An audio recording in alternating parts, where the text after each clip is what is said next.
ಎಲ್ಲ ಕಾದಿದ್ದಾರೆ ಸರ್. ಬರ್ತೀನಿ ಅಂತ ಹೇಳಿದ್ರು ಬರ್ತಾರೆ, ಖಂಡಿತ ಬರ್ತಾರೆ. ಬರ್ತೀನಿ ಅಂತ ಹೇಳಿದ್ರು ಬರ್ತೀನಿ. ಕೆಚ್ಚರೆ ಹೋಟೆಲ್ ನಾಗರಾಜ್ ಅವರಿಗೆ, ಹೋಟೆಲ್ ನಾಗರಾಜ್ ಅವರಿಗೆ.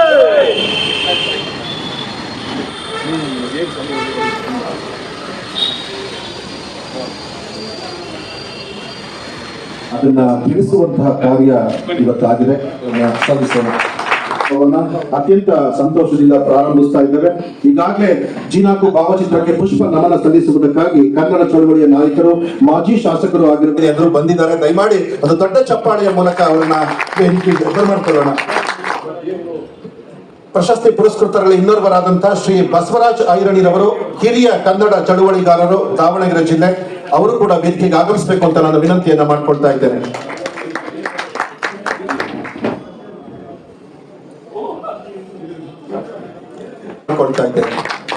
ಸಹೃದಯ ಕನ್ನಡ ಮನಸ್ಸುಗಳೇ, ಕನ್ನಡ ಬಂಧುಗಳೇ, ಇವತ್ತಿನ ಕಾರ್ಯಕ್ರಮಕ್ಕೆ ಸರ್ವರನ್ನು ಸ್ವಾಗತಿಸಲು ಆಗಮಿಸಿರುವಂತಹ ಕನ್ನಡ ಸಾಹಿತ್ಯ ಪರಿಷತ್ತಿನ ಗೌರವ ಕಾರ್ಯದರ್ಶಿ ಶ್ರೀಯುತ BM ಪಟೇಲ್ ಪಾಂಡೂರ್ ಅವರು ಕೂಡ ವೇದಿಕೆಗೆ ಆಗಮಿಸಬೇಕು ಅಂತ ನಾನು ವಿನಂತಿಯನ್ನ ಮಾಡ್ಕೊಳ್ತಾ ಇದ್ದೇನೆ.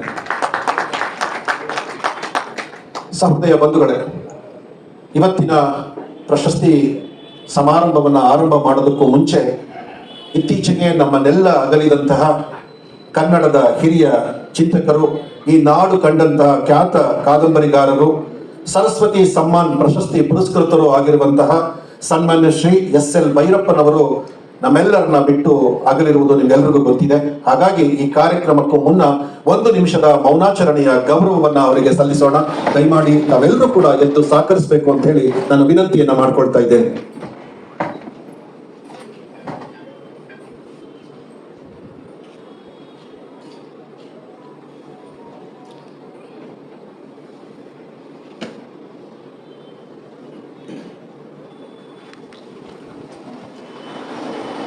ಗೌರವ ಸೂಚಿಸಿದ್ದಕ್ಕಾಗಿ ತಮ್ಮೆಲ್ಲರಿಗೂ ಕೂಡ ಅನಂತ ಅನಂತ ಧನ್ಯವಾದಗಳನ್ನ ಅರ್ಪಿಸ್ತಾ ಇದ್ದೇನೆ. ಈಗ ಕಾರ್ಯಕ್ರಮಕ್ಕೂ ಮುನ್ನ ನಾಡಗೀತೆಯೊಂದಿಗೆ ಕಾರ್ಯಕ್ರಮವನ್ನು ಆರಂಭಿಸ್ತಾ ಇದ್ದೇವೆ. ದಯಮಾಡಿ ಎಲ್ಲರೂ ಎದ್ದು ನಿಂತು ಗೌರವಿಸಬೇಕು ಅಂತ ವಿನಂತಿ ಮಾಡ್ಕೊಳ್ತಾ ಇದ್ದೇನೆ.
ಕುವೆಂಪು ವಿರಚಿತ ನಾಡಗೀತೆಗೆ ಗೌರವ ಸೂಚಿಸಿದ್ದಕ್ಕಾಗಿ ತಮ್ಮೆಲ್ಲರಿಗೂ ಕೂಡ ಅನಂತ ಅನಂತ ಧನ್ಯವಾದಗಳನ್ನು ಅರ್ಪಿಸ್ತಾ ವೇದಿಕೆಯಲ್ಲಿ ಉಪಸ್ಥಿತರಿರ್ತಕ್ಕಂತಹ ಗಣ್ಯರನ್ನ, ಆಗಮಿಸಿರುವ ಸರ್ವರನ್ನು ಕೂಡ ಈ ವೇದಿಕೆಗೆ ಸ್ವಾಗತಿಸಬೇಕು ಅಂತ ಹೇಳಿ ಕನ್ನಡ ಸಾಹಿತ್ಯ ಪರಿಷತ್ತಿನ ಗೌರವ ಕಾರ್ಯದರ್ಶಿಗಳಾದಂತಹ ಶ್ರೀಯುತ BM ಪಟೇಲ್ ಪಾಂಡೂರ್ ಅವರಲ್ಲಿ ನಾನು ವಿನಂತಿಯನ್ನ ಮಾಡ್ಕೊಳ್ತಾ ಇದ್ದೇನೆ. ಈ ಸುಂದರ ಸಂಜೆ ಅಖಿಲ ಕರ್ನಾಟಕ ಕನ್ನಡ ಚಳವಳಿ ಕೇಂದ್ರ ಸಮಿತಿ ಮತ್ತು ಕನ್ನಡ ಸಾಹಿತ್ಯ ಪರಿಷತ್ತು ಬೆಂಗಳೂರು ಸಂಯುಕ್ತಾಶ್ರಯದಲ್ಲಿ ಕನ್ನಡ ಚಳವಳಿ ಸೇನಾನಿಯಾಗಿ ಮಾಜಿ ವಿಧಾನಸಭಾ ಸದಸ್ಯರಾಗಿ ಈ ನಾಡು ನುಡಿಗೆ ಸೇವೆಯನ್ನು ಸಲ್ಲಿಸಿದಂಥ ಜಿ ನಾರಾಯಣ್ ಕುಮಾರ್ ನೆನಪು ನಮನ ಮತ್ತು ಜೀನಾಕು ಪ್ರಶಸ್ತಿ ಪ್ರದಾನ ಸಮಾರಂಭಕ್ಕೆ ತಮ್ಮೆಲ್ಲರನ್ನ ಆತ್ಮೀಯವಾಗಿ ಸ್ವಾಗತಿಸತಕ್ಕಂತಹ ಸೌಭಾಗ್ಯ ನನ್ನದಾಗಿದೆ.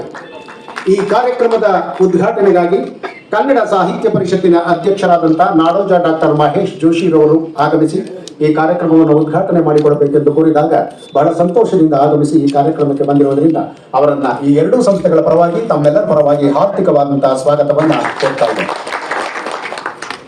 ಈ ನಾಡು ಕಂಡಂತಹ ಹುಟ್ಟು ಹೋರಾಟಗಾರರಾಗಿ ಈ ನಾಡು ನುಡಿಯ ಬಗೆಗೆ ಹಲವಾರು ದಶಕಗಳಿಂದ ತನ್ನದೇ ಆದಂತಹ ಒಂದು ಸೈದ್ಧಾಂತಿಕ ಹಿನ್ನೆಲೆಯಲ್ಲಿ ಈ ಭಾಷೆಗಾಗಿ ತನ್ನ ಸಾತ್ವಿಕ ಚಿಂತನೆಯ ಚಳುವಳಿಯ ಮುಖಾಂತರ ಈ ಭಾಷೆಗೊಂದು ನೆಲೆಗಟ್ಟನ್ನು ಕಟ್ಟಿಕೊಂಡು ಇಂದೂ ಕೂಡ ಕಟ್ಟಿಕೊಂಡು ಬರುತ್ತಿರತಕ್ಕಂಥ ನಿಮ್ಮೆಲ್ಲರ ನೆಚ್ಚಿನ ಚಳವಳಿ ನಾಯಕರಾದಂತಹ ಸನ್ಮಾನ್ಯ ಶ್ರೀ ವಾಟಾಳ್ ನಾಗರಾಜ್ ಅವರು ನಾನು ಪರಿಚಯ ಮಾಡಿಕೊಳ್ಳಬೇಕಾಗಿದೆ.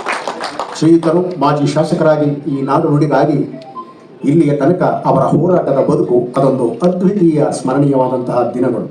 ಇಂತಹ ಶ್ರೀಯುತರಿಗೆ ಈ ಎರಡೂ ಸಂಸ್ಥೆಗಳ ಪರವಾಗಿ ಹಾರ್ದಿಕ ಶುಭಾಶಯಗಳ ಸ್ವಾಗತವನ್ನ ನಾನು ಕೋರುತ್ತಿದ್ದೇನೆ.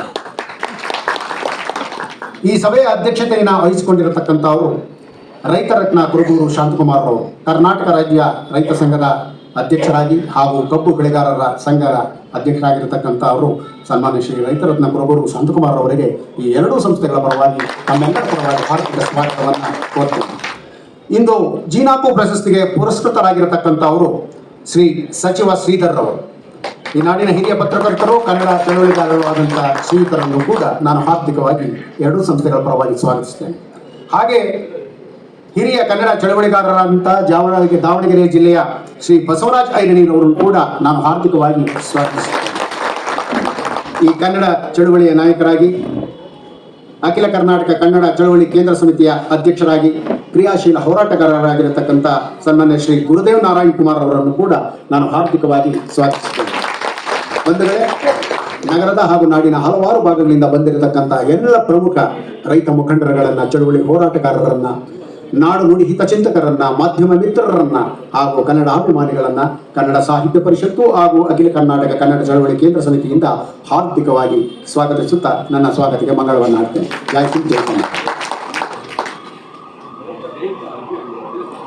ಕನ್ನಡ ಸಾಹಿತ್ಯ ಪರಿಷತ್ತಿನ ಗೌರವ ಕಾರ್ಯದರ್ಶಿಗಳಾದಂತಹ BM ಪಟೇಲ್ ಪಾಂಡೂರ್ ಅವರಿಗೂ ಕೂಡ ಈ ಕಾರ್ಯಕ್ರಮಕ್ಕೆ ಸ್ವಾಗತವನ್ನ ಕೋರ್ತಾ ಅವರಿಗೆ ಅನಂತ ಧನ್ಯವಾದಗಳನ್ನ ಅರ್ಪಿಸ್ತಾ ಇದ್ದೇನೆ.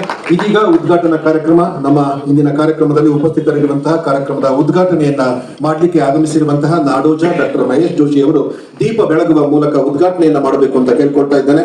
ಶ್ರೀಯುತ ವಾಟಾಳ್ ನಾಗರಾಜ್ ರವರು, ವೇದಿಕೆಯಲ್ಲಿರ್ತಕ್ಕಂಥ ಎಲ್ಲ ಗಣ್ಯಮಾನ್ಯರು ಸೇರಿ ದೀಪ ಬೆಳಗುವ ಮೂಲಕ ಈ ಕಾರ್ಯಕ್ರಮಕ್ಕೆ ಚಾಲನೆಯನ್ನ ನೀಡಬೇಕು ಅಂತ ವಿನಂತಿಯನ್ನ ಮಾಡ್ಕೊಳ್ತಾ ಇದ್ದೇನೆ. ಯಾರು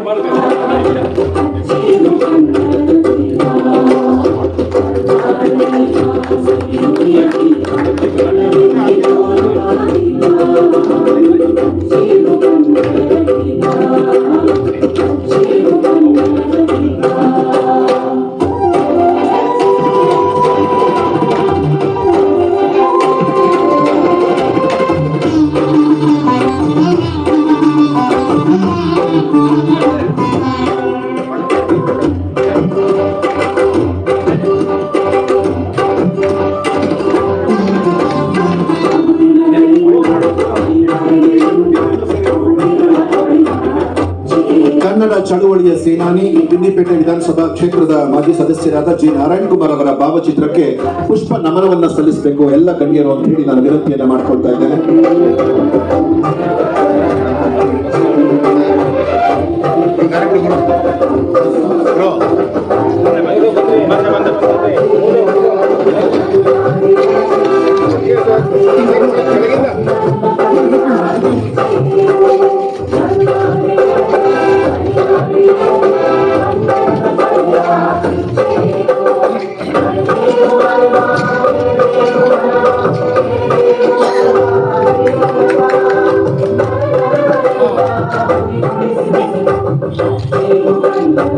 Thank you.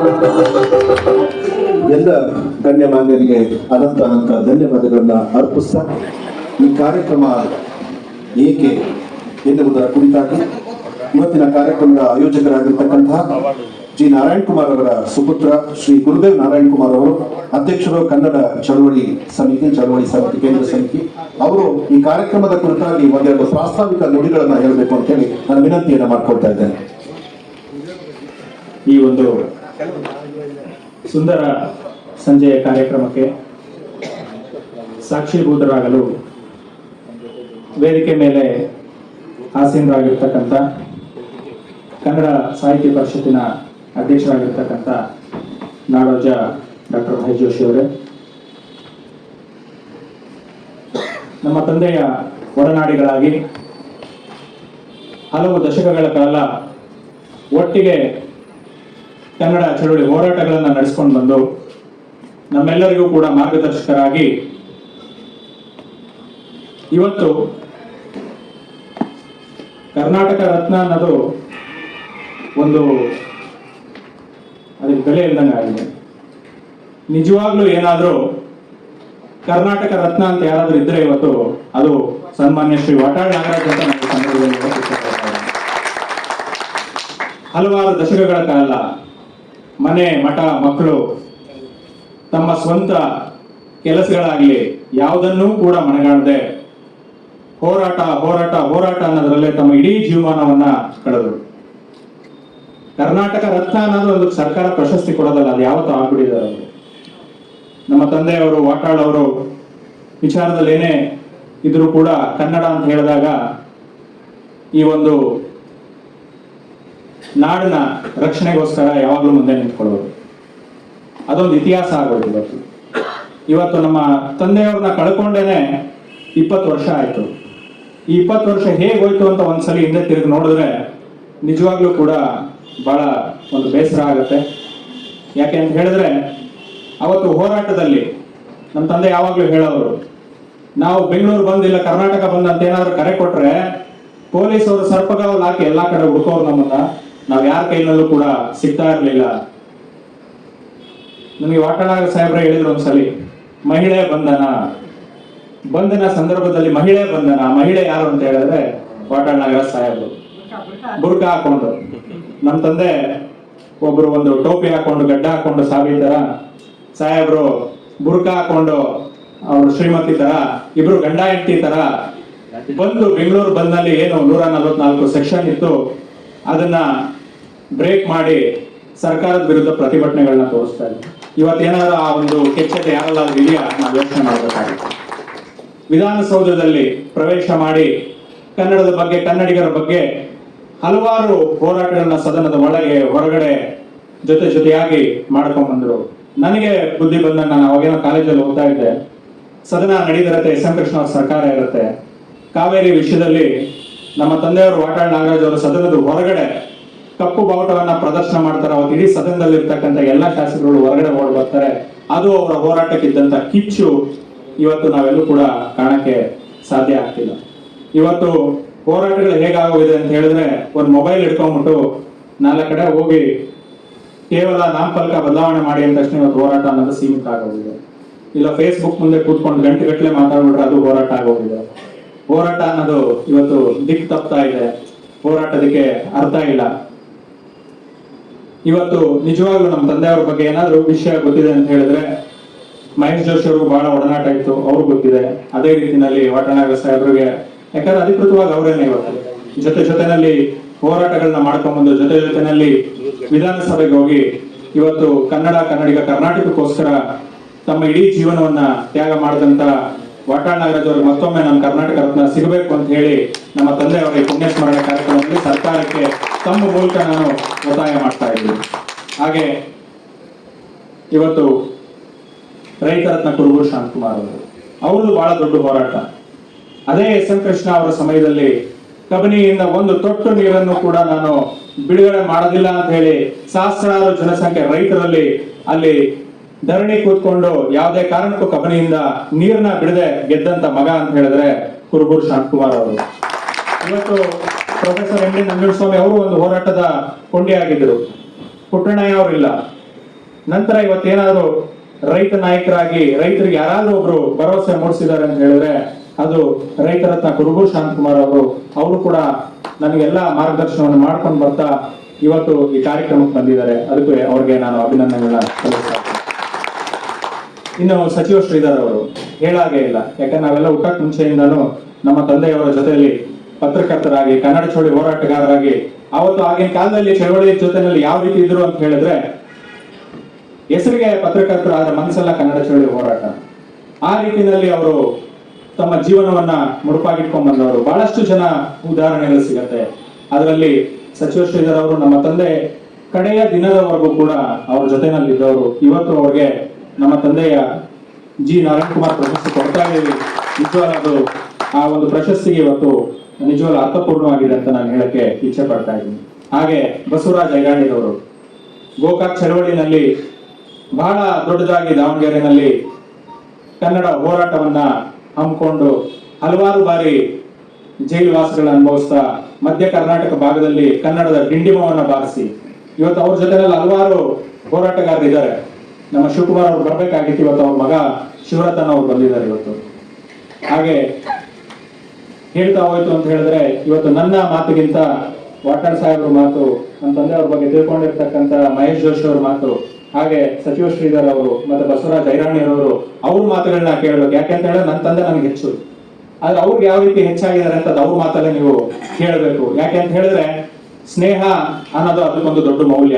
ನಮ್ಮ ತಂದೆ ಬಹಳಷ್ಟು ಉದಾಹರಣೆಗಳನ್ನ ಯಾವ ರೀತಿ ನಾವು ಹೋರಾಟಗಳನ್ನ ಮಾಡ್ತಾ ಇದೀವಿ, ನೀವೆಲ್ಲ ಮಾಡಕ್ ಆಗಲ್ಲ, ನೀವೆಲ್ಲ ಅದಕ್ಕೆ ಬರಬೇಡ್ರಿ ಅಂತ ಹೇಳಿ. ಇದು ಸತ್ಯ. ಇದು ನಾನು ಹಲವಾರು ಬಾರಿ ನಮ್ಮ ತಂದೆ ಜೊತೆಗೆ ಹೋರಾಟಗಳಲ್ಲಿ ಬರ್ಬೇಕು ಅಂತ ಹೇಳಿದಾಗ ಬೈದು ಮನೆಯಲ್ಲಿ ಇರಿಸೋರು, ನಾವೆಲ್ಲ ಅನುಭವಿಸಿ ಸಾಕು, ನಿಮ್ಗೆ ಯಾಕೆ ಬೇಕಿದ್ದೀನಿಲ್ಲ ಅಂತ ಹೇಳಿ.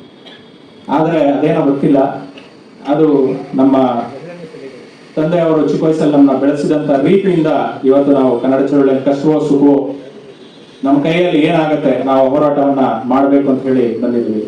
ಇವತ್ತು ವೇದಿಕೆ ಮೇಲೆ ಇರ್ತಕ್ಕಂಥ ಪಟೇಲ್ ಪಾಂಡೂರವರು ಅಷ್ಟೇ, ಅವರು ಕೂಡ ಒಂದು ಕನ್ನಡ ಶಾಲೆಯನ್ನ ನಡೆಸ್ತಾ ಇದ್ದಾರೆ.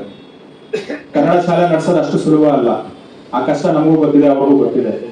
ಹಾಗೆ ಇವತ್ತು ಕನ್ನಡಕ್ಕೆ ಹಲವಾರು ಜನ ಹಲವಾರು ರೀತಿ ಇವತ್ತು ಹೋರಾಟಗಳನ್ನ ಮಾಡ್ತಿದ್ದಾರೆ. ನಮ್ಮ ತಂದೆಯವರು ಮಾಡಿದಂತ ಅವ್ರನ್ನ ನೆನೆಸ್ಕೊಳ್ಳೋದು ಒಂದು ಸೌಭಾಗ್ಯ ಅಂತ ಹೇಳಿ ಇವತ್ತು ಇಲ್ಲಿ ನೆರೆದಿರ್ತಕ್ಕಂಥ ಪ್ರತಿಯೊಬ್ಬರು ಕೂಡ ನನಗೆ ಬಹಳ ಆತ್ಮೀಯರೇನೆ. ನಮ್ಮ ಮಾವಳಿಯ ಪುನ ನಾಗರಾಜ್ ಅವರು ಇರ್ಬೋದು, ಗಿರೀಶ್ ಗೌಡ್ರು ಇರ್ಬೋದು, ಶ್ರೀಧರ್ ಅವರು ಇರ್ಬೋದು, ನಮ್ಮ ರೈತ ಸಂಘದ ನಾಗರಾಜ್ ಅವರು ಇರ್ಬೋದು, ಅತ್ತಳ್ಳಿ ದೇವರಾಜ್ ಅವರು ಇರ್ಬೋದು, ಮತ್ತೆ ಯಾದಗಿರಿ ಜಿಲ್ಲೆಯಿಂದ ಹಲವಾರು ರೈತ ಮುಖಂಡರು ಕನ್ನಡ ಪರ ಹೋರಾಟಗಾರರು ನಮ್ಮ ಕೊಟ್ರೇಶ್ ಚೌಧರಿ ಅವರು ಬಂದಿದ್ದಾರೆ. ಹಾಗೆ ಇವತ್ತು ಹೊಸ ತಲೆಮಾರಿನ ಚಳುವಳಿಗೆ ಮಾರ್ಗದರ್ಶನ ಮಾಡಕ್ಕಂತ ಅಮೆರಿಕದಲ್ಲಿ ಅವರು ಡಾಕ್ಟರ್ ಆಗಿದ್ರು ಕೂಡ ಇವತ್ತು ಇಲ್ಲಿ ಬಂದು ನಮ್ಮ ಒಂದು ಪ್ರಾದೇಶಿಕ ಭಾಷೆ ಉಳಿಯುವ ನಿಟ್ಟಿನಲ್ಲಿ ತಮ್ಮದೇ ಆದಂತ ಈ ವಯಸ್ಸಲ್ಲೂ ಕೂಡ ಒಂದು IT ವಿದ್ಯಾರ್ಥಿ ಅಂದ್ರೆ IT ನಲ್ಲಿ ಕೆಲಸ ಮಾಡ್ತಕ್ಕಂಥ ಹುಡುಗರುಗಳಿಗೆ ಮಾರ್ಗದರ್ಶನ ಮಾಡ್ತಾ ಇವತ್ತು ನಮ್ಮ ನಾಡು ನಮ್ಮ ಆಳ್ವಿಕೆ ಅಂತ ಹೇಳಿ ಅದರಲ್ಲಿ ತೊಡಗಿಸ್ಕೊಂಡಿರ್ತಕ್ಕಂಥ ಡಾಕ್ಟರ್ ರಮೇಶ್ ಬೆಲ್ಲಂಕೊಂಡಾರ್ ಅವರು ಬಂದಿದ್ದಾರೆ. ಅವರು ಕೂಡ ಈ ವಯಸ್ಸಲ್ಲೂ ಕೂಡ ಅವ್ರಿಗೆ ಅಷ್ಟು ಕಾಳಜಿ ಮತ್ತೆ ಉತ್ತೇಜನ ಇದೆ. ಹಾಗೆ ನಮ್ಮ ಶಿವಮೊಗ್ಗ ಅಧ್ಯಕ್ಷರಾದಂತ ಮಂಜುನಾಥ್ ಅವ್ರ ಸಂಗಡಿಗರು ಬಂದಿದ್ದಾರೆ. ಹಾಗೆ ನಮ್ಮ ದಾವಣಗೆರೆ ಜಿಲ್ಲಾಧ್ಯಕ್ಷರಾದಂತ ಶಿವರತನ್ ಮತ್ತು ಅವ್ರ ಸಂಗಡಿಗರು ಬಂದಿದ್ದಾರೆ. ನನ್ನ ಜೊತೆಯಲ್ಲಿ ದಿನನಿತ್ಯ ಎಲ್ಲ ಕೆಲಸ ಕಾರ್ಯಗಳಲ್ಲಿ ತೊಡಗಿಸ್ಕೊಳ್ಳದಿರ್ತಕ್ಕಂಥ ವಿಜಯ್ ಸಿಂಗ್ ಇರ್ಬೋದು, ಹೇಮಂತ್ ಇರ್ಬೋದು, ಮಧುವೂರ್ ಸೂದನ್ ಇರ್ಬೋದು, ರಾಜಣ್ಣ, ಹೀಗೆ ಹಲವಾರು ನಮ್ಮ ಕನ್ನಡ ಚಳವಳಿ ಕಾರ್ಯಕರ್ತರು ಬಂದಿದ್ದಾರೆ. ನಮ್ಮ ಶ್ರೀರಾಮ್ಪುರದ ಲಿಂಗರಾಜ್ ಅವರು ಇರ್ಬೋದು, ಹಾಗೆ ತಾಯಿ ವಿಜಯಲಕ್ಷ್ಮಿ ಅವರು ಬಂದಿದ್ದಾರೆ. ನಮ್ಮ ಆರ್ಕೆಸ್ಟ್ರಾದವರಾದಂತ ಕಿಟ್ಟಿ ಅವರು ಇರ್ಬೋದು, ಶ್ರೀರಾಜ್ ಇರ್ಬೋದು, ಹಾಗೆ ಹೇಮಾ ಕನ್ನಡಕಿ. ಹೇಳ್ತಾ ಹೋದ್ರೆ ಇವತ್ತು ಇಲ್ಲಿ ಯಾರ್ಯಾರು ಕೂತಿದ್ದಾರೆ ಪ್ರತಿಯೊಬ್ಬರ ಹೆಸರನ್ನು ಕೂಡ ನಾನು ಹೇಳಬಹುದು. ಯಾಕಂದ್ರೆ ಅವರೆಲ್ಲ ಅಪ್ಪಟ ಕನ್ನಡದ ಕೆಲಸಕ್ಕೋಸ್ಕರ ತೊಡಗಿಸ್ಕೊಂಡು ನಮ್ಮ ಪೀಟರ್ ಬಂದಿದ್ದಾರೆ. ಪೀಟರ್ ಅವ್ರ ಬಗ್ಗೆ ಹೇಳ್ಬೇಕು. ಯಾಕೆ ಅಂತ ಹೇಳಿದ್ರೆ ಇಂದಿರಾ ಗಾಂಧಿ ಅವ್ರ ಭಾಷಣ ನಡೀತಿರ್ಬೇಕಾದ್ರೆ ಆ ದೂರದರ್ಶನದ ಮೇಲೆ ಹತ್ತಿ ಆ ಒಂದು ವಯರ್ನ ಕಿತ್ತಾಕ್ಬಿಟ್ಟು ಅವ್ರ ಇಡೀ ಪ್ರಸಾರನ ಸ್ಥಗಿತ ಅಂತ ಕೆಚ್ಚದೆ ಹೋರಾಟಗಾರರು ಕನ್ನಡ ಚಳವಳಿನಲ್ಲಿ ಇದ್ರು. ಕನ್ನಡ ಚಳವಳಿ ಇತಿಹಾಸವನ್ನ ನಾವು ಹೇಳ್ತಾ ಹೋಯ್ತು ಅಂದ್ರೆ ಅದಕ್ಕೆ ದಿನಗಳ ಸಾಲಲ್ಲ. ಹಿರಿಯರಾದಂತ ಮಧು ಬಿಲ್ಲಿನಕೋಟೆ ಅವರು ಇದ್ದಾರೆ. ಹಾಗೆ ನಮ್ಮ ಗೋವಿಂದ ಅವರು ಕರಳೆ ಗೋವಿಂದ ಅವರು ಇದ್ದಾರೆ. ಹೀಗೆ ನಾ ಹೇಳಿದಂಗೆ ಎಲ್ಲರೂ ಕೂಡ ಬಹಳ ಆತ್ಮೀಯರಾಗಿದ್ದವರು, ಕನ್ನಡ ಚಳವಳಿಗೋಸ್ಕರ ತಮ್ಮ ಜೀವನವನ್ನ ಮುಡುಪಾಗಿಟ್ಟವರು. ಇದೊಂದು ಅರ್ಥಪೂರ್ಣವಾದಂತ ಕಾರ್ಯಕ್ರಮ ಅಂತ ಹೇಳ್ತಾ ಈ ಒಂದು ಸಭೆ ಇನ್ನ ಮುಂದುವರಿಬೇಕಾಗಿರೋದ್ರಿಂದ ಹಲವಾರು ಜನದ ಹೆಸರು ಬಿಟ್ಟಿದೆ, ದಯಮಾಡಿ ಕ್ಷಮಿಸಿ ಅಂತ ಹೇಳ್ತಾ ತಾವೆಲ್ಲರೂ ಬಂದಿದ್ದಕ್ಕೆ ನಾನು ನಿಜವಾಗ್ಲೂ ತಮಗೆ ಮತ್ತೊಮ್ಮೆ ನಾನು ಸ್ವಾಗತವನ್ನ ಬಯಸ್ತಾ ಈಗ ಈ ಕಾರ್ಯಕ್ರಮದ ಇದನ್ನ ನಮ್ಮ ನಿರೂಪಕರು ನಿಲ್ಲಿಸ್ಕೊಳ್ತಾರೆ. ಜ್ಞಾನಪೀಠ ಪ್ರಶಸ್ತಿ ಪುರಸ್ಕೃತ ಕುವೆಂಪು ಅವರು ಒಂದು ಮಾತನ್ನ ಹೇಳ್ತಾರೆ, ಎಲ್ಲಾದರೂ ಇರೋ ಎಂತಾದರೂ ಇರೋ ಎಂದೆಂದಿಗೂ ನೀ ಕನ್ನಡವಾಗಿರು. ಹಾಗೆ ಕನ್ನಡ ಚಳವಳಿಯ ಹೋರಾಟಗಾರರ ಸುಪುತ್ರ, ಕನ್ನಡಕ್ಕಾಗಿ ಕಿರು ಬೆರಳೆತ್ತಿದರೂ ಸಾಕು ಪಾಂಚಜನ್ಯವಾಗುವುದು ಅನ್ನುವ ಹಾಗೆ ತನ್ನ ಕೈಲಾದ ಚಳವಳಿ ಹೋರಾಟಗಳನ್ನ ಮಾಡ್ಕೊಂಡು ಬರ್ತಾ ಇದ್ದಾರೆ. ಒಂದೆರಡು ಪ್ರಾಸ್ತಾವಿಕ ನುಡಿಗಳನ್ನ ಬಹಳ ಅಚ್ಚುಕಟ್ಟಾಗಿ ನಮ್ಮ ಮುಂದೆ ಪ್ರಸ್ತುತಪಡಿಸಿದ್ದಾರೆ. ಅದಕ್ಕಾಗಿ ಅವರಿಗೆ ಒಂದು ದೊಡ್ಡ ಚಪ್ಪಾಳೆಯ ಅಭಿನಂದನೆಗಳು. ಸಂಸ್ಥೆಯ ಬಂಧುಗಳ ಇವತ್ತಿನ ಕಾರ್ಯಕ್ರಮದ ಪ್ರಮುಖ ಉದ್ದೇಶ ಜೀನಾಕು ಪ್ರಶಸ್ತಿ ಪ್ರದಾನ ಸಮಾರಂಭ. ದಯಮಾಡಿ ಇಬ್ಬರು ಗಣ್ಯರಿಗೆ ಬಹಳ ಯೋಚನೆ ಮಾಡಿ ಕನ್ನಡ ಪರ ಚಳವಳಿ ಮಾಡಿರ್ತಕ್ಕಂಥ ಪತ್ರಕರ್ತರಾಗಿ ಅವರು ಮಾಡಿರ್ತಕ್ಕಂತಹ ಜೀವಮಾನವಿಡೀ ಕನ್ನಡ ಹೋರಾಟಗಾರರಾಗಿ, ಕನ್ನಡ ನಾಡಿಗಾಗಿ, ಕನ್ನಡ ನುಡಿಗಾಗಿ ಅವರು ಮಾಡಿರ್ತಕ್ಕಂಥ ಸೇವೆಯನ್ನ ಪರಿಗಣಿಸಿ ಇವತ್ತು ನಮ್ಮ ಗುರುದೇವ್ ನಾರಾಯಣ್ ಕುಮಾರ್ ಅವರು ಅವರ ತಂದೆಯ ಹೆಸರಿನಲ್ಲಿ ನೀಡ್ತಕ್ಕಂಥ ಪ್ರಶಸ್ತಿಗೆ ಆಯ್ಕೆ ಮಾಡಿದ್ದಾರೆ. ದಯಮಾಡಿ ಶ್ರೀಯುತರು ವೇದಿಕೆಯ ಮುಂಭಾಗಕ್ಕೆ ಬಂದು ವೇದಿಕೆಯ ಇರ್ತಕ್ಕಂಥ ಗಣ್ಯರಿಂದ ಪ್ರಶಸ್ತಿಯನ್ನ ಸ್ವೀಕಾರ ಮಾಡಬೇಕು ಅಂತ ಹೇಳಿ ನಾನು ವಿನಂತಿಯನ್ನ ಮಾಡ್ಕೊಳ್ತಾ ಇದ್ದೇನೆ. ಮೊದಲನೇದಾಗಿ ಸನ್ಮಾನ್ಯ ಶ್ರೀ ಸಚಿವ ಶ್ರೀಧರ್ ಅವರು ಹಿರಿಯ ಪತ್ರಕರ್ತರು, ಕನ್ನಡ ಚಳುವಳಿಗಾರರು. ಕಳೆದ 5 ದಶಕಗಳಿಗೂ ಹೆಚ್ಚು ಕಾಲದಿಂದ ಅವರು ಸಲ್ಲಿರ್ತಕ್ಕಂಥ ಅಪ್ರತಿಮ ಸೇವೆಯನ್ನ ಗುರುತಿಸಿ ಇವತ್ತು ಜೀನಾಕು ಪ್ರಶಸ್ತಿಯನ್ನ ನೀಡ್ತಾ ಇದ್ದಾರೆ. ದಯಮಾಡಿ ಶ್ರೀಯುತ ಸಚಿವ ಶ್ರೀಧರ್ ಅವರು ವೇದಿಕೆಗೆ ಆಗಮಿಸಬೇಕು ಅಂತ ಹೇಳಿ ನಾನು ವಿನಂತಿಯನ್ನ ಮಾಡ್ಕೊಳ್ತಾ ಇದ್ದೇನೆ. ಇವತ್ತಿನ ಜೀನಾಕು ಪ್ರಶಸ್ತಿಗೆ ಅರ್ಹತೆಯನ್ನ ಪಡೆದಿರ್ತಕ್ಕಂಥ, ಪ್ರಶಸ್ತಿಯನ್ನ ಸ್ವೀಕರಿಸಲಿಕ್ಕೆ ಆಗಮಿಸಿರ್ತಕ್ಕಂತಹ ದಾವಣಗೆರೆ ಜಿಲ್ಲೆಯ ಹಿರಿಯ ಕನ್ನಡ ಚಳುವಳಿಗಾರರಾದ ಶ್ರೀಯುತ ಬಸವರಾಜ್ ಐರಾಣಿರವರು ಕೂಡ ವೇದಿಕೆಯ ಮುಂಭಾಗಕ್ಕೆ ಬರಬೇಕು, ಪ್ರಶಸ್ತಿಯನ್ನ ಸ್ವೀಕಾರ ಮಾಡಬೇಕು ಅಂತ ಹೇಳಿ ನಾನು ಕೇಳ್ಕೊಳ್ತಾ ಇದ್ದೇನೆ. ಕನ್ನಡ ಸಾಹಿತ್ಯ ಪರಿಷತ್ತಿನ ರಾಜ್ಯಾಧ್ಯಕ್ಷರಾದಂತಹ ನಾಡೋಜ ಡಾಕ್ಟರ್ ಮಹೇಶ್ ಜೋಶಿ ರವರು ಪ್ರಶಸ್ತಿಯನ್ನ ವಿತರಣೆ ಮಾಡ್ತಾ ಇದ್ದಾರೆ. ಕನ್ನಡ ಚಳುವಳಿ ನಾಯಕರು, ಮಾಜಿ ಶಾಸಕರು ಆಗಿರುವಂತಹ ವಾಟಾಳ್ ನಾಗರಾಜ್ ಸರ್ ಅವರು ಪ್ರಶಸ್ತಿಯನ್ನ ನೀಡ್ತಾ ಇದ್ದಾರೆ. ದಯಮಾಡಿ ನಾವೆಲ್ಲರೂ ಕೂಡ ಒಂದು ದೊಡ್ಡ ಚಪ್ಪಾಳೆಯ ಮೂಲಕ ಪ್ರಶಸ್ತಿ ಪುರಸ್ಕೃತರಿಗೆ ಅಭಿನಂದನೆಗಳನ್ನ ಸಲ್ಲಿಸೋಣ.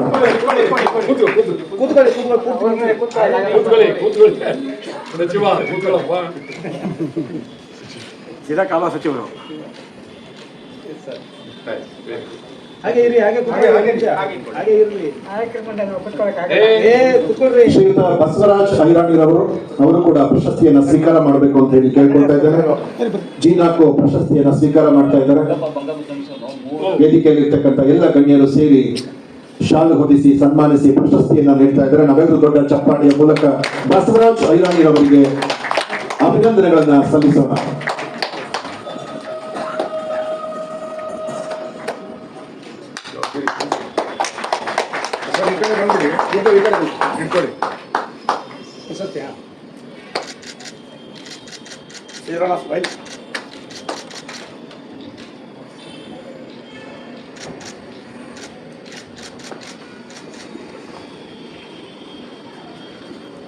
ಯಾವುದೇ ಪ್ರತಿಫಲಾಕ್ಷೆಯನ್ನ ಬಯಸದೆ ತಮ್ಮ ಇಡೀ ಜೀವಮಾನವನ್ನ ಪತ್ರಕರ್ತರಾಗಿ, ಕನ್ನಡ ಚಳುವಳಿಗಾರರಾಗಿ ಹೋರಾಟ ಮಾಡಿದಂತಹ ಕನ್ನಡದ ಮೂಲ ಮೂಲೆಯಲ್ಲಿರ್ತಕ್ಕಂಥವ್ರನ್ನ ಹುಡುಕಿ ಸನ್ಮಾನ ಮಾಡಿಸೋದು ಗುರುದೇವ್ ನಾರಾಯಣ್ ಕುಮಾರ್ ಅವರ ಒಂದು ಛಾತಿ ಅಂತ ಹೇಳಿ ನಾನು ಈ ಸಂದರ್ಭದಲ್ಲಿ ಹೇಳೋದಕ್ಕೆ ಬಯಸ್ತೇನೆ.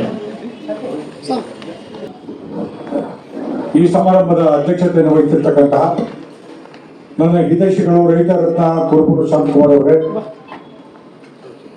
ಜೀನಾಕು ಭಾವಚಿತ್ರಕ್ಕೆ ಪುಷ್ಪ ನಮನದ ಮುಖಾಂತರವಾಗಿ ಗೌರವವನ್ನ ತೋರಿಸಿರ್ತಕ್ಕಂಥ ಶ್ರೀ ವಾಟಾಳ್ ನಾಗರಾಜ್ ಅವರೇ, ಜೀನಾಕು ಪ್ರಶಸ್ತಿಯ ಪುರಸ್ಕೃತರಾಗಿರ್ತಕ್ಕಂಥ ಸಚಿವ ಶ್ರೀಧರ್ ಅವರೇ, ಬಸವರಾಜ್ ಐರಣಿ ಅವರೇ, ಪ್ರಾಸ್ತಾವಿಕ ನುಡಿಯನ್ನ ನುಡಿದು ತಂದೆಯ ಕೆಚ್ಚಿನ ಬಗ್ಗೆ ಹೇಳಿರ್ತಕ್ಕಂಥ ಗುರುದೇವ್ ನಾರಾಯಣ್ ಕುಮಾರ್ ಅವರೇ, ಸ್ವಾಗತವನ್ನು ಕೋರಿರ್ತಕ್ಕಂಥ ಪಟೇಲ್ ಪಾಂಡು ಅವರೇ, ವೇದಿಕೆಯ ಮೇಲೆ ಮತ್ತು ವೇದಿಕೆ ಮುಂದೆ ಇರ್ತಕ್ಕಂಥ ಜಿ ನಾರಾಯಣ್ ಕುಮಾರ್ ಅವರ ಅಭಿಮಾನಿಗಳೇ,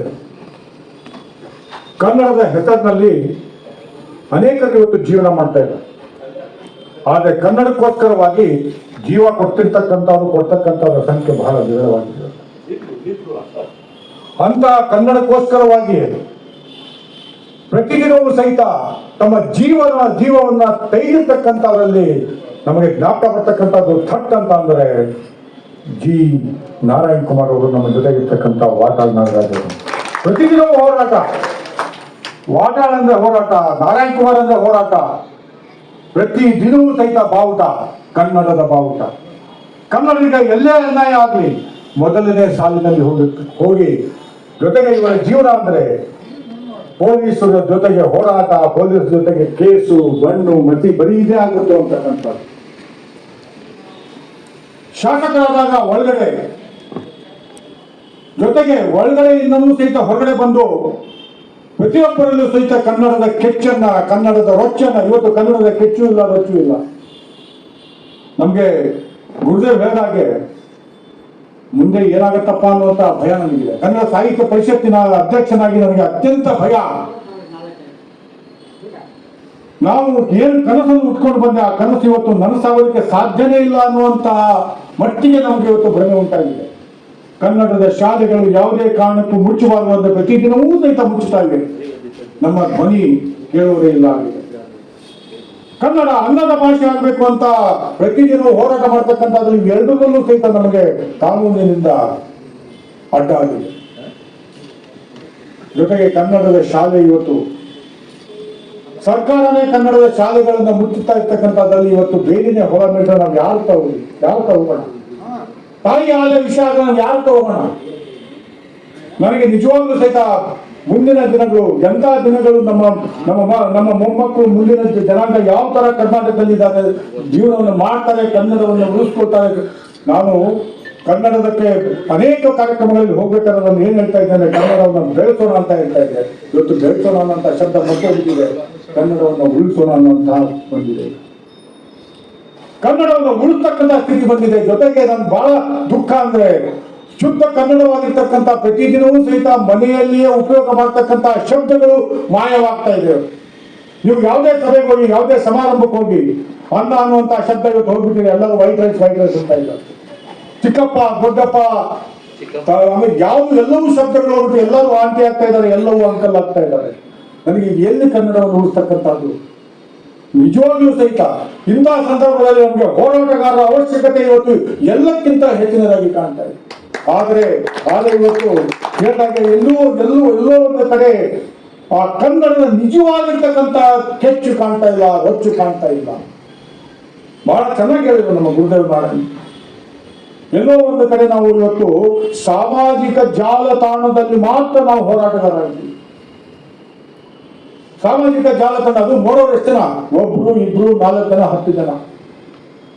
ಅವರೇ ಸ್ವಯಂ ಘೋಷಿತವಾಗಿರ್ತಕ್ಕಂಥ ಹೋರಾಟಗಾರ ಆಗ್ತಾರೆ. ಕನ್ನಡವನ್ನು ಉಳಿಸ್ತಕ್ಕಂಥ ಜನ ಆಗ್ಬಿಡ್ತಾರೆ. ಕನ್ನಡವನ್ನ ಉಳಿಸ್ತಕ್ಕಂಥದ್ದು, ಕನ್ನಡವನ್ನು ಬೆಳೆಸ್ತಕ್ಕಂಥದ್ದನ್ನು ಮನಸ್ಸಿನಲ್ಲಿ ಮೊದಲು ಇರಬೇಕು, ಕನ್ನಡದ ಆ ಕಿಚ್ಚು ಅನ್ನುವಂಥದ್ದು. ಹಾಗಾಗಿ ನನಗೆ 1960ರ ಆ ದಶಕ ಇವತ್ತು ನನಗೆ ಜ್ಞಾಪಕ ಆಗುತ್ತೆ. 1960, 70 ಇದೆಯಲ್ಲ, ಕನ್ನಡದ ಹೋರಾಟದಲ್ಲಿ ಅತ್ಯಂತ ಸುವರ್ಣಾಕ್ಷರದಿಂದ ಮರೆಯಲಾರದಂತಹ ದಿನಗಳು. ಹೊರ ರಾಜ್ಯದಿಂದ ಕರ್ನಾಟಕದಲ್ಲಿ ಅನೇಕ ಜನರು ಬಂದರು. ಮೊದಲನೇ ಬಾರಿಗೆ ಅನೇಕ ಕಾರ್ಖಾನೆಗಳು, ಅದರಲ್ಲೂ ಸಹಿತ ನಗರೀಕರಣ ಆಯಿತು. ಕಾರ್ಖಾನೀಕರಣ ಆದಾಗ ಅತಿ ಹೆಚ್ಚು ಜನ ಕನ್ನಡೇತರರು ಕೆಲಸಕ್ಕೆ ಬಂದಾಗ ಮೊದಲನೇ ಬಾರಿಗೆ ಕನ್ನಡದ ಬಗ್ಗೆ ಧ್ವನಿಯನ್ನು ಎತ್ತಿರತಕ್ಕಂಥವರು 1960ರಲ್ಲಿ ಮಣಿಪಾಲಿನಲ್ಲಿ ನಡೆದಂತಹ ಅಖಿಲ ಭಾರತ ಸಾಹಿತ್ಯ ಸಮ್ಮೇಳನದಲ್ಲಿ ಕನ್ನಡಿಗರು ಇವತ್ತು ಅಲ್ಪ ಸಂಖ್ಯಾತರಾಗ್ತಾ ಇದ್ದಾರೆ ಅಂತ ಕರೆ ಕೊಟ್ಟವರು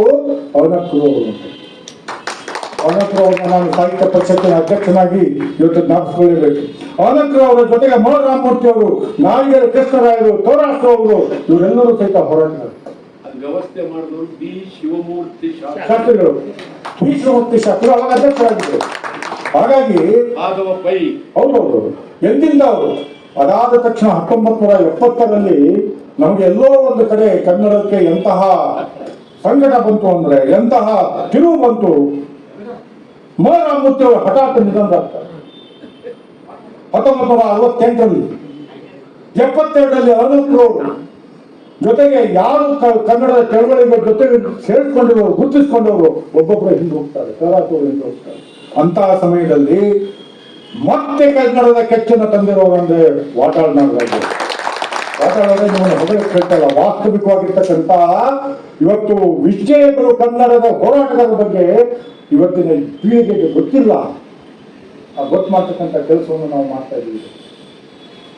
ವಾಟಾಳ್ ಅವರ ಜೊತೆಗೆ ಜಿ ನಾರಾಯಣ್ ಕುಮಾರ್ ಅವರು ಮತ್ತು ಪ್ರಭಾಕರ್ ರೆಡ್ಡಿ ಅವರು, ಇವರು 3 ಜನ ತ್ರಿಮೂರ್ತಿಗಳು. ಆ ತ್ರಿಮೂರ್ತಿಗಳ ಕನ್ನಡದ ಹೆಚ್ಚು ನನಗೆ ವಾಟಾಳ್ ಅವರು ಜೊತೆನೂ ಸಂಪರ್ಕ ಇದೆ.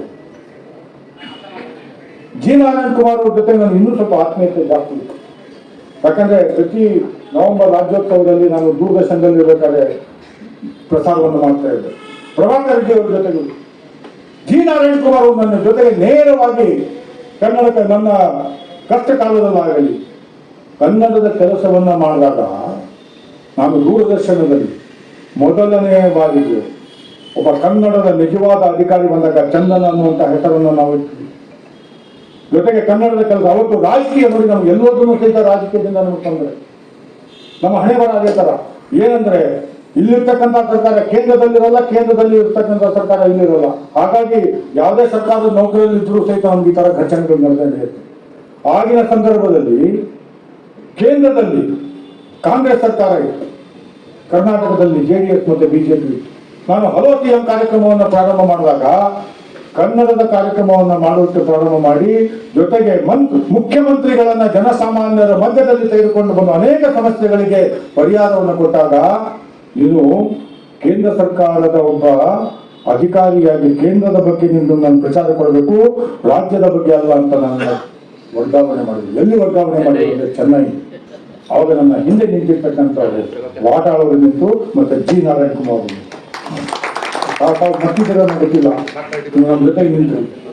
ಹಾಗಾಗಿ ಜೊತೆಗೆ ಇದೆಲ್ಲೋ ಒಂದು ರಾಜಕೀಯ ಬಣ್ಣಕ್ಕೆ ಹೋಗುತ್ತೆ ಅನ್ನುವಂಥದ್ದನ್ನು ಬಂದಾಗ ನಾನು ಕಾನೂನಾತ್ಮಕವಾಗಿ ಹೋದಾಗ ಕಾನೂನಿನಲ್ಲಿ ಜಯವನ್ನು ಗಳಿಸಿದೆ. ಹೀಗೆ ಪ್ರತಿಯೊಂದು ಹೆಜ್ಜೆಯಲ್ಲಿ ಕನ್ನಡದ ಬಗ್ಗೆ ಕನ್ನಡಿಗರು ಯಾವತ್ತಾದರೂ ಸಂಕಟದಲ್ಲಿ ಅಥವಾ ಸಮಸ್ಯೆಗಳಿಗೆ ಬಂದಾಗ ನಮ್ಮ ಕೈಯನ್ನು ಹಿಡಿದಿರ್ತಕ್ಕಂಥವ್ರು ಹೋರಾಟಗಾರರು. ಇವತ್ತು ಆ ಹೋರಾಟನೂ ಇಲ್ಲ, ಜೊತೆಗೆ ಕಳಕಳಿ ಇಲ್ಲ. ನಮ್ಮ ಜೊತೆಯವರು ಗುರುತಿಸಿಕೊಂಡಿದ್ದಾರೆ, ನಾವು ಅವರನ್ನ ಕಾಪಾಡಬೇಕು ಅನ್ನುವಂತಹ ಮನೋಭಾವನೆ ಇಲ್ಲ. ಅನುಕೂಲವಾಗಿರ್ತಕ್ಕಂತಹ ಮನೋಭಾವನೆ ಎಲ್ಲ ಕಡಿಮೆ ಇರ್ಬೋದು. ನಮ್ಮ ಜೊತೆ ಯಾರಿರ್ತಾರೆ ಅವರೇ ನಮ್ಮ ವಿರೋಧಿಗಳಾಗ್ಬಿಡ್ತಾರೆ. ಇಲ್ಲ ಸಲ್ಲದ ಆರೋಪಗಳನ್ನು ಮಾಡೋದಕ್ಕೆ ಪ್ರಾರಂಭ ಮಾಡ್ತಾರೆ. ಸ್ವಾಮಿ ವಿವೇಕಾನಂದ ಹೇಳ್ತಾರೆ, ನಿಮ್ಮ ವಿರೋಧ ಪ್ರಾರಂಭ ಆಗ್ಬೇಕಾಯ್ತು ನಿಮ್ಮ ಹೊರಗಡೆಯಿಂದಲ್ಲಪ್ಪ, ನಿನ್ನ ಪಕ್ಕದಲ್ಲಿ ಇರ್ತಾನಲ್ಲ ಅವರಿಂದನೇ ಅಂತಕ್ಕಂಥ.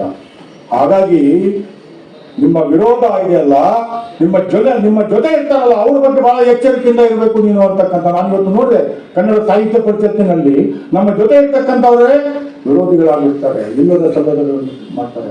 ಇಂತಹ ಸಂದರ್ಭದಲ್ಲಿ ಕನ್ನಡ ಹೋರಾಟಗಾರ ಕನ್ನಡಿಗರ ನಿಜವಾದ ಕಾಳಜಿಯ ಜೊತೆಗೆ ಕೆಲಸವನ್ನು ಮಾಡಿರ್ತಕ್ಕಂಥದ್ರಲ್ಲಿ ನಮಗೆ ನಿಜವಾಗ್ಲೂ ಸಹಿತ ಅತ್ಯಂತ ಗೌರವವನ್ನು ನಾನು ಕೊಡ್ತಕ್ಕಂಥ ವ್ಯಕ್ತಿ ಅಂದರೆ 3 ಜನರು. ಆ 3 ಜನರಲ್ಲಿ ನಮಗೆ ನಾರಾಯಣ್ ಕುಮಾರ್ ಅವರು ಬಹಳ ಆತ್ಮೀಯರಾಗಿದ್ದರು. ಜೊತೆಗೆ ಪ್ರತಿ ದೂರದರ್ಶನದಲ್ಲಿ ನನಗಂತ ಮಟ್ಟಿಗೆ ಹೋರಾಟಗಾರರಲ್ಲಿ ಪ್ರತಿ ದಿನವೂ ಸಹಿತ ಆ ಸಂದರ್ಭದಲ್ಲಿ ನನಗೆ ಗೊತ್ತಿದೆ ಅನೇಕ ಬಾರಿ ನನ್ನ ಮೇಲೆ ಕಂಪ್ಲೇಂಟ್ಸ್ ಹೋಯಿತು. ಪ್ರತಿದಿನವೂ ಸಹಿತ ನೀವು ವಾಟಾಳ್ ನಾಗರಾಜ್ ಅವರ ಸುದ್ದಿಯನ್ನು ಹಾಕ್ತಾ ಇದ್ದೀರಲ್ಲ ಅಂತ. ಪ್ರತಿದಿನವೂ ಸಹಿತ ಹಾಕಿ ಅಂತ ನಾನು ನಿರ್ದೇಶನವನ್ನ ಲಿಖಿತ ರೂಪದಲ್ಲಿ ಕೊಟ್ಟಿರ್ತಕ್ಕಂಥ ಒಬ್ಬ ಅಧಿಕಾರಿಯಾಗಿದ್ದೆ, ನಾನು ಕನ್ನಡದ ಅಧಿಕಾರಿಯಾಗಿದ್ದೆ. ಯಾಕಂದ್ರೆ ಅವರು ಕನ್ನಡಕ್ಕೋಸ್ಕರವಾಗಿ ಕೆಲಸವನ್ನು ಮಾಡ್ತಾ ಇದ್ದಾರೆ, ಕನ್ನಡದ ಬಗ್ಗೆ ಎಚ್ಚರವನ್ನು ಕೊಡ್ತಾ ಇದ್ದಾರೆ, ಕನ್ನಡವನ್ನು ರಕ್ಷಣೆ ಮಾಡ್ತಾ ಇದ್ದಾರೆ. ನಾವೆಲ್ಲರೂ ಸಹಿತ ಕನ್ನಡಿಗರು. ಇವತ್ತು ಬೆಂಗಳೂರು ಕರ್ನಾಟಕದ ರಾಜಧಾನಿ, ಕನ್ನಡಿಗರ ರಾಜಧಾನಿ ಅನ್ನೋದ್ರಲ್ಲಿ ಕನ್ನಡಿಗರು ನಾವೆಲ್ಲರೂ ಸಹಿತ ಅಲ್ಪಸಂಖ್ಯಾತರಾಗಿದ್ದೀವಿ. ಎಕ್ಕಡೆ ಎನ್ನಡಗಳ ನಡುವೆ ಕನ್ನಡ ಇವತ್ತು ಮಾಯಾಗಿ ಹೋಗ್ತಾ ಇದೆ. ಹಾಗಾಗಿ ಇಂತಹ ಸಂದರ್ಭದಲ್ಲಿ ಜಿ ನಾರಾಯಣ್ ಕುಮಾರ್ ಅವ್ರ ಬಗ್ಗೆನೂ ನಾನು ಹೆಚ್ಚಿಗೆ ಪ್ರಚಾರವನ್ನು ಕೊಟ್ಟೆ. ಅದೇ ತರ ಪ್ರಭಾಕರ್ ರೆಡ್ಡಿ ಅವ್ರ ಬಗ್ಗೆನೂ ಕೊಟ್ಟೆ. ಅನೇಕರು ಆರೋಪ ಮಾಡಿದ್ರು, ಯಾಕಂದ್ರೆ ನಿಮಗೆ ರಕ್ಷಣೆಯನ್ನು ಮಾಡಿದ್ದಾರೆ ಅದಕ್ಕೋಸ್ಕರ ಅಂತ. ನಾನು ರಕ್ಷಣೆ ಮಾಡಿದ್ದಾರೆ ಅಂತಲ್ಲ, ಕನ್ನಡದ ಬಗ್ಗೆ ಕಾಳಜಿ ಇರ್ತಕ್ಕಂಥವ್ರು. ಹಾಗಾಗಿ ನೀವು ಏನೇ ಹೇಳಿ ನನ್ನನ್ನು ಟ್ರಾನ್ಸ್ಫರ್ ಮಾಡಿ, ಆದ್ರೆ ಇವರ ಸುದ್ದಿ ಹೋಗದೇ ಹೋಗುತ್ತೆ ಅನ್ನುವಂಥದ್ದನ್ನು ಬಹಳ ಧೈರ್ಯವಾಗಿ ಹೇಳಿರ್ತಕ್ಕಂಥ ಕನ್ನಡಿಗ ಅನ್ನುವಂಥದ್ದಕ್ಕೆ ನಾನು ಬಹಳ ಅಭಿಮಾನವನ್ನು ಪಡ್ತೀನಿ ವಾಟಾಳ್ ಅವರೇ. ಈ ಸಂದರ್ಭದಲ್ಲಿ ಸ್ನೇಹಕ್ಕೆ ಇನ್ನೊಂದು ಹೆಸರು ಅಂದರೆ ನಮ್ಮ ಜಿ ನಾರಾಯಣ್ ಕುಮಾರ್. ನಾನು ನೋಡಿದ್ದೀನಿ ನನ್ನ ಜೀವನದಲ್ಲಿ ಅನುಭವಿಸಿರ್ತಕ್ಕಂಥದ್ದು. ಇಂತಹ ನಾರಾಯಣ್ ಕುಮಾರ್ ಅವರ ಈ ಸ್ಮರಣೆಯಲ್ಲಿ, ಅವರ ಹೆಸರಿನಲ್ಲಿ ಇಬ್ಬರಿಗೆ ನಿಜವಾಗಿಯೂ ಸಹಿತ ಯೋಗ್ಯರಾಗಿರ್ತಕ್ಕಂಥದ್ದು, ಬಹಳ ಯೋಗ್ಯರಾಗಿರ್ತಕ್ಕಂಥ ಸಚಿವ ಶ್ರೀಧರ್ ಅವರು ಸಹಿತ ನಮಗೆ ಅವರು ಬಹಳ ವರ್ಷದಿಂದ ಪರಿಚಯ. ನಾನು ಇಲ್ಲಿ ಬಹಳ ನಮ್ಮ ಗುರುದೇವ್ ನಾರಾಯಣ್ ಕುಮಾರ್ ಅವರನ್ನ ನಾನು ಅಭಿನಂದನೆ ಸಲ್ಲಿಸ್ತೇನೆ. ಅರ್ಜಿ ಮರ್ಜಿ ವಸೂಲಿಗೆ ನಿಜವಾದ ಅರ್ಹತೆಯನ್ನು ಹೊಂದಿರತಕ್ಕಂಥವರಿಗೆ ನೀವು ಹೋಗಿ ಗುರುತಿಸಿ ಅವರಿಗೆ ಈ ಸನ್ಮಾನವನ್ನು ಮಾಡಿದಿರಲ್ಲ, ಇದು ನಿಜವಾಗ್ಲೂ ಸ್ವಲ್ಪ ಬಹಳ ಶ್ರೇಷ್ಠವಾಗಿರ್ತಕ್ಕಂಥ ಕೆಲಸವನ್ನು ಮಾಡಿದ್ದಾರೆ ಅಂತ ಹೇಳ್ತಾ, ಕುರುಬೂರ್ ಅವರು ಜೊತೆ ಮೊನ್ನೆ ಆಸ್ಪತ್ರೆಯಲ್ಲಿ ನಾನು ಮಾತಾಡಿದೆ, ಹೇಗಿದೆ ನಿಮ್ಮ ಆರೋಗ್ಯ ಅಂತ. ಕುರುಬೂರ್ ಅವರು ಸಹಿತ ಹೋರಾಟಗಾರ, ಇಲ್ಲಿರ್ತಕ್ಕಂಥವ್ರು ಎಲ್ಲರೂ ಸಹಿತ ಹೋರಾಟಗಾರ. ಹಾಗಾಗಿ ನನಗೆ ಬಹಳ ದೊಡ್ಡ ಅಭಿಮಾನ. ಇವ್ರ ಜೊತೆ ಕೂರ್ಬೇಕಾದ್ರೆ ವಾಟಾಳರ ಜೊತೆ ಆಗಲಿ, ಗುರುಗಳ ಜೊತೆ ಆಗಲಿ, ನಮ್ಮ ಗುರುದೇವರ ಜೊತೆ ಕೂಡಬೇಕಾದ್ರೆ ನಮ್ಗೆ ಎಂಥ ಸಂತೋಷ ಇರುತ್ತೆ. ಎಲ್ಲೋ ಒಂದು ಕಡೆ ನಮಗೂ ಸಹಿತ ಬ್ಯಾಟ್ರಿ ರೀಚ್ ಆಗಿರುತ್ತೆ.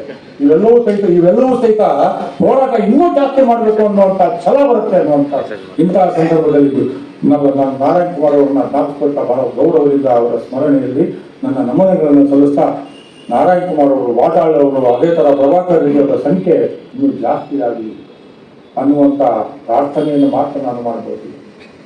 ಯಾಕಂದರೆ ಆ ಕಡಿಮೆ ಸಂಖ್ಯೆ ಆಗ್ತಾ ಇರಬೇಕಾದ್ರೆ ಎಲ್ಲೋ ಒಂದು ಕಡೆ ನಮಗೆ ದೈವದ ಆಶೀರ್ವಾದ ಇದ್ದಾಗ ಮಾತ್ರ ಅಂತವ್ರು ಬರ್ತಾರೆ ಅನ್ನುವಂಥದ್ದು. ಹಾಗಾಗಿ ಇಂಥವರ ಸಂಖ್ಯೆ ಜಾಸ್ತಿ ಆಗಲಿ, ಗುರುದೇವರ ಸಂಖ್ಯೆಯನ್ನು ಜಾಸ್ತಿ ಆಗಲಿ. ಇಲ್ಲತಕ್ಕಂಥವ್ರು ಅನೇಕ ಹೋರಾಟಗಾರಿಗಳು, ಆ ಹೋರಾಟಗಾರರು ನೋಡಿದಾಗ ನಮ್ಗೆ ಬಹಳ ಸಂತೋಷ.